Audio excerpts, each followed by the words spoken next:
ไม่สุงคานอตอนดาวันเมื่อในก่อเฮามาถอมยินกว่าจำกันเกี่ยวเลยลองสั่งว่าเฮาถอดโคสีนอนไหนมีพรหลีจึงหื้อในมีปีนอเขาย้อนมาขนอว่าให้ลาดปันสั่งว่าเฮาถอดโคสีนอนไหนมีพรหลีจึงหื้อใน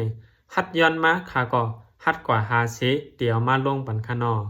พรหลีข้อที่1ก่อสั่งว่าเฮาถอดซื้อถอดโคเลี้ยงเฮาสินอนประวันไหนจึงมันดีใจเฮ็ดให้เฮานอนหลับหลีนอนหลับหึงเลยเสียเก่าพรหลีข้อที่2ก็ใจเฮ็ดให้ผิวเนื้อหนังเฮาในปางใสมาเย่าก็ยังดีใจเฮ็ดให้ผิวเนื้อหนังเฮาในผิวหลีพรหลีข้อที่3ก็ยังใจเฮ็ดให้น้ำหนักอันมีในตัวคิงก้นเฮาในลดยามลงไหลให้มันลดยามลงกว่าน้ำเต้มันก็อ่ำใจหนังก่อนค่ะนะมันตีลดกว่าอีนั่นค่ะเนาะพรหลีข้อที่4มันตีใจเฮ็ดให้เส้นขนหัวในเงางามหังลีแลเฮ็ดให้เส้นขนหัวในแก่นแข็งลี